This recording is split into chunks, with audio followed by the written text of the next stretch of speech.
Shalom. Shalom, Yesharala. First and foremost, I want to start by giving all praises, honors, and glories to Yahweh, Bahashem, Yahweh Shai, Bahashem, Racha Kodash. Double honors to the apostles and elders of Great Millstone for teaching 100% truth. Wa Barakathum to the 144,000, as well as the rest of the elect. May peace and blessings be unto y'all households. Right? And it's your brother Gadal from the Great Millstone Dallas branch. And in this quick lesson, we're just going to dive into Psalms chapter 73. Just made me think about, just trusting in the process, And this Psalm 73 is it's a very good read. It's a Psalm of Asaph and how he's basically complaining to the Lord about how the wicked is flourishing. Why is the wicked flourishing, man? I'm suffering. I'm going through all this, but the wicked is just flourishing, man. They getting whatever the hell they want, when they want it, and they wicked as fuck, But I'm sitting there I'm trying to serve you, and I'm just catching all kinds of hell, And then, we ain't gonna read the full thing, but I'm gonna just pick a point to start it. And he just goes into how, basically, he gets it all at the end. He understands, he finally gets damn, so you're allowing them to get all this because they're gonna get fucked up so bad later. Lord got some plan for these people later. Everybody that's flourishing now, even these 2/3 niggas, even niggas that was in the truth fell out, and now he's in the Hellcat, got his Range Rover or whatever dream car he got, making tons of fucking money, and he's worse than the 2/3. But the Lord got some plan for him. And that's something we got to keep in mind, man. Psalms chapter 73, good ass chapter. And I'm gonna get it in the NLT because I like how it says in the NLT. All right, and I'm gonna start at 12. And I might skip down some too, but I'm gonna start at 12 because that was stuck out to me a lot as well. This is Psalms chapter 73. And verse 12 in the NLT, all right, New Living Translation. It says, "Look at these people enjoying a life of ease while their riches multiply." And he's talking about the wicked.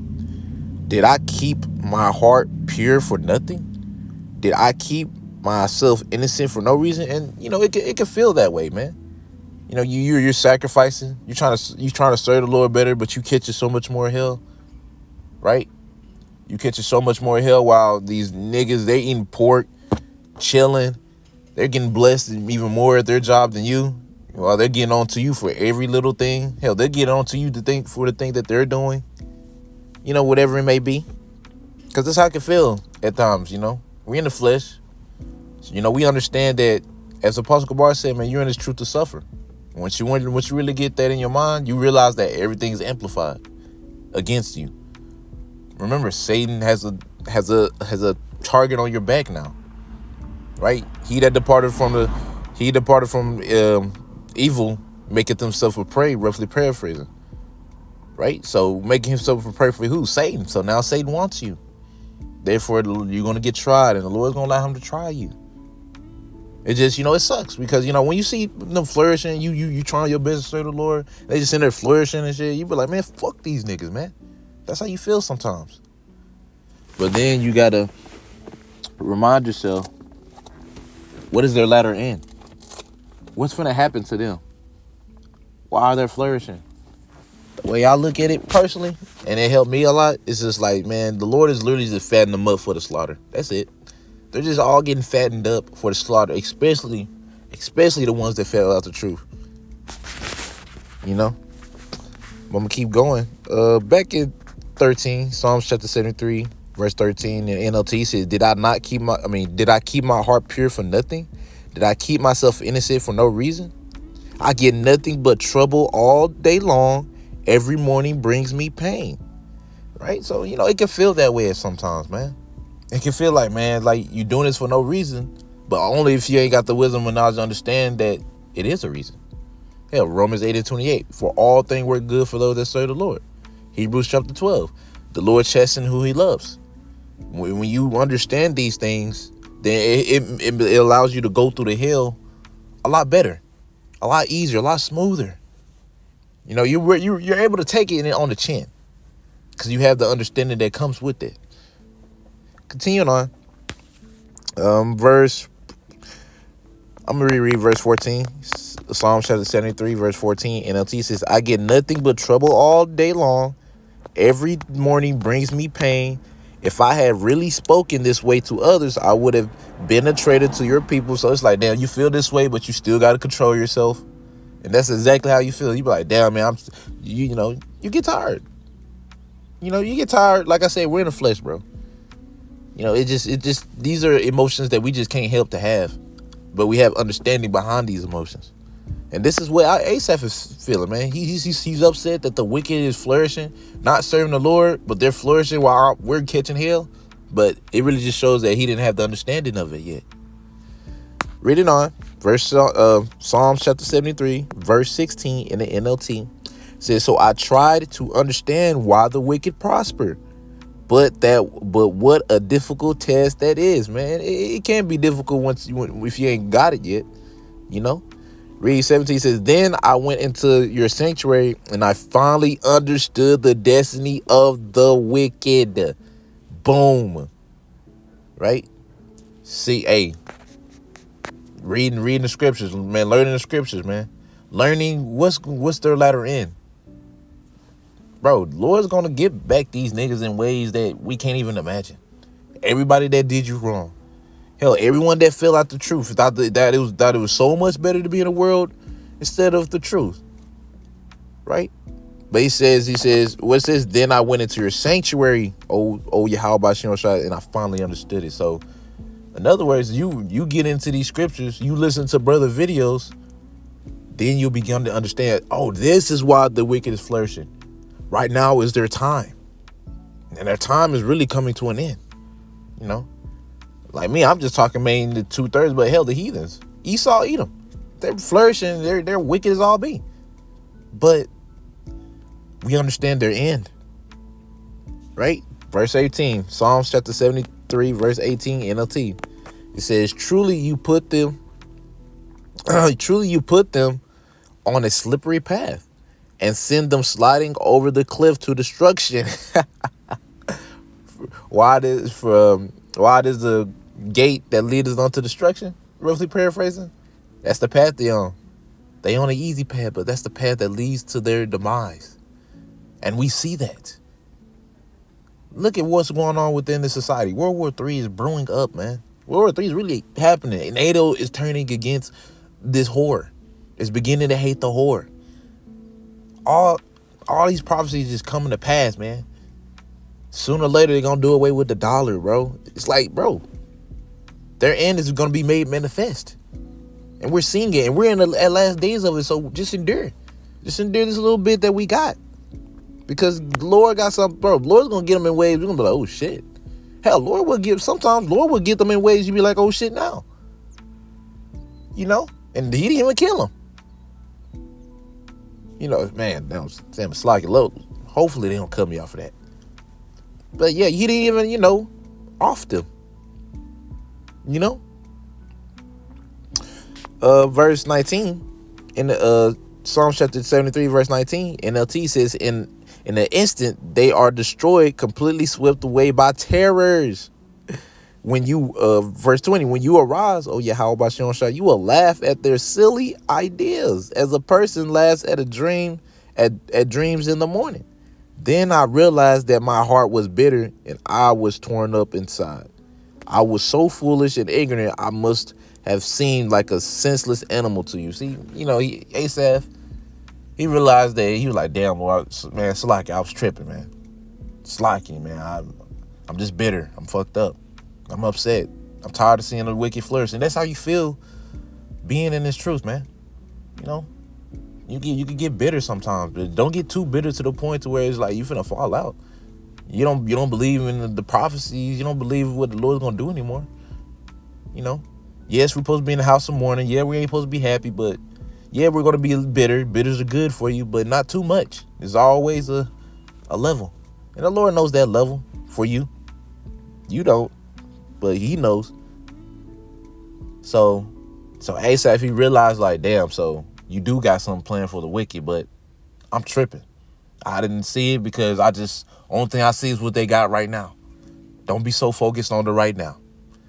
Know what's coming. Know what's coming to our enemies. Know what's coming to everybody that's done you wrong. And guess what? We're going to get the last laughs, man. You can read that with Proverbs chapter 1, verse 20 on down. How he going to laugh at your calamity mock you when your fear coming. And he's going to be doing that through his prophets, man. His men down here. In other words, we're going to be the ones laughing at him. Lord going to put a cold spirit on us. Continuing on. Go ahead, probably just read this. Psalms chapter 73, verse 22 in the NLT says, I was so foolish and ignorant, I must have seemed like a senseless animal to you. Yet I still belong to you. You hold my right hand, you guide me with your counsel, leading me to gracious destiny. Whom have I in heaven but you? I desire you more than anything on the earth. And that's how we feel, man. Or at least that's how you should feel. You should desire Yahweh B'Shem Shah, for Yahweh Shah to rule more than anything on earth, man. You know, so man, we're lots out here, man. We're vexed with the filthy conversation of the wicked, man. We hate seeing this shit, man. And sometimes it could get to you sometimes, even with knowing. But, you know, you have to remind yourself, there's an end coming for these niggas. There's an end coming. They have an end destiny that the Lord has planned for them. That's not going to be too cute, too sweet. Right? Yeah, I'll go ahead and read the last three verses. Psalms chapter 73, verse 26 in the NLT. It says, my health may fail and my spirit may grow weak, but Yahweh B'Shem Shah remains the strength of my heart. He is mine forever. As hell. Yahweh B'Shem Shah, the Lord is the only reason why we're still fighting. There's so much things we go through that it's like, damn, I don't even know how I'm still standing. It can feel like that, but we know that, man, it's the Lord. The Lord is allowing us to still stand. He's allowing us to continue to fight, continue to believe. And we pray that he keeps that spirit on us to continue to fight and believe. Right?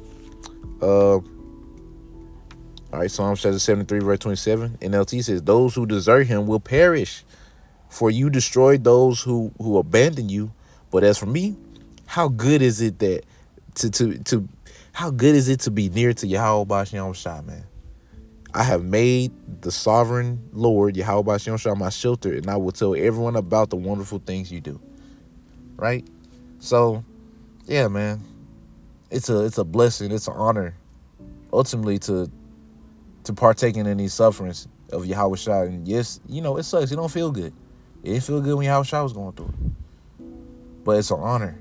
Because guess what? We're the closest to Yahweh B'Shem Shah. The ones that are in the truth. Man, this is the closest you're going to be able to get. And you got that. Everybody else ain't got that. Everybody else that's in the world or left, chose the world over the Lord. Bro, they're just going to perish in the end, bro. And it's going to be in ways you can't imagine. It's going to be good enough. There's a reason why the Lord going to have to put his anger in us in that day. Because, you know, it's like, bro, Lord going to be doing something. To the point like, nah, I got to put my anger in them so they could turn up for real. Think about dashing the baby heads against a stone. Let's be honest. Even if you see an Edomite baby, you know it's a heathen. You're not going to want to dash that baby head against a stone. Lord got to put that anger in us, man. But yeah, man, you know, this is, you know, learn from Asaph, man. Just trust in the process. Know what's coming. Don't forget what's coming. Don't be so stuck in the now that the wicked is flourishing. Right now is their time. There's a time and place for everything. Was that Ecclesiastes 8 chapter, if I'm not mistaken? There's a time and a season. And we're coming to that season where, man, their flourishing is leaving. Everything's finna be flipped. But you just got to keep fighting. You got to keep believing. You got to keep the faith. But yeah, man, Lord willing, this was exhorting to you, man. You know, don't get so caught up in the bitters, man. The bitters are good. As the brothers been saying, man, the bitters are good for you. And trust the process of Yahweh B'Shem Shah. He got you. You got to believe he got you, though. You'll get them niggas that did you wrong. Trust me, and he'll get them far better than you can ever get them. You know, don't trust me. Trust in Yahweh B'Shem Shah Salaki. That's what I meant to say. But anyways, Lord willing, y'all was edified. I'm ended out by saying Kal Halal, Yahweh, Bahashem, Yahweh Shai, Bahashem, Chakodash. Double honors to the apostles and elders of Great Millstone. And until next time I say, Shalom, Yisrael.